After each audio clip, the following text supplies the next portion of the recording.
तर पुढे एक महत्त्वाची बातमी समोर येते। आमच्या राज्यसभा खासदार स्वाती मालीवाल प्रकरणाचा तपास आता एसआयटी करणार आहे। एसआयटीचे नेतृत्व उत्तर दिल्लीच्या डीसीपी अंजिता चेपाला करतील। पथकात निरीक्षक दर्जाच्या 3 अधिकाऱ्यांचा सुद्धा समावेश असेल। गुन्हा दाखल करण्यात आलेल्या सिव्हिल लाईन पोलीस स्टेशनच्या अधिकाऱ्यांचाही पथकात समावेश असणार आहे। तपास केल्यानंतर एसआयटी आपला अहवाल वरिष्ठांना सादर करतील। महत्त्वाची बातमी आपण पाहतोय।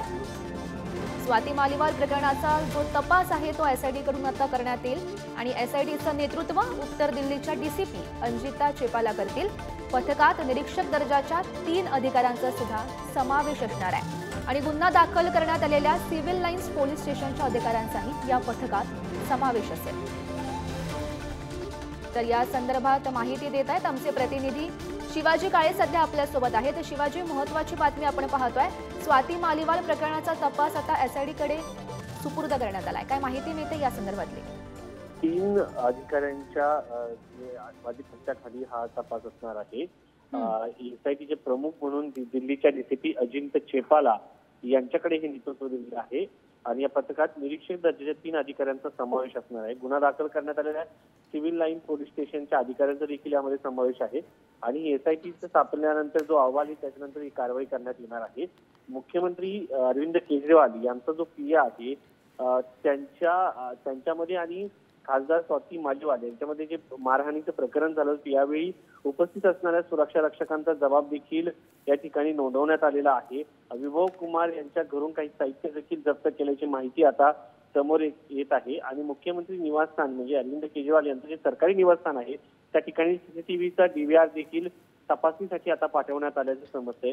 त्यातील काही फुटेज जे आहे डिलीट झाल्याचा संशय व्यक्त केला जात आहे। ज्या पद्धतीने स्वाती मालीवाल या सांगत आहे की त्यांच्यासोबत मोठ्या प्रमाणात मारहाण करण्यात आली, त्यांना अपमानित करण्यात आलं या सगळ्या प्रकरणामध्ये आणि त्याचं फुटेज काही डिलीट केलं गेलेलं आहे का अशी शंका आता उपस्थित केली जात आहे।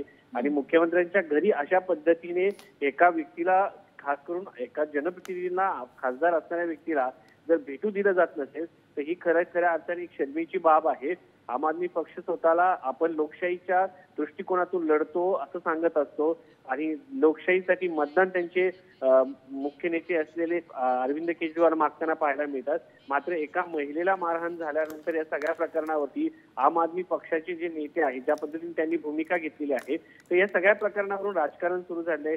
दुसरीकडे स्वाती मालीवाल ह्या स्वतः आपच्या खासदार आहेत आणि त्यांना भाजपने षडयंत्र म्हणून पाठवलं गेलं आहे असा आरोप करण्यापर्यंत आपचे नेते गेलेले आहेत। त्यामुळे हे सगळे जे प्रकरण आहे या सगळ्या प्रकरणामध्ये नक्की काय घडतंय आणि स्वाती मालीवाल यांच्यासोबत तिथल्या मुख्यमंत्र्यांच्या पीएने अशा पद्धतीने मारहाण का केली हा देखील एक प्रश्न उपस्थित होतो। कारण एखाद्या व्यक्तीला मारहाणीपर्यंत कशा पद्धतीने जातो आणि हे सत्तेमधून हे सगळं घडतंय का? इतक्या वर्षापासून अरविंद केजरीवाल हे दिल्लीमध्ये मुख्यमंत्री आहेत आणि त्यांच्यासोबत विभव कुमार हे काम करतात। या सर्व घडामोडींवर असंच लक्ष ठेवून राहा। तुर्तास धन्यवाद दिलेल्या सविस्तर माहितीसाठी।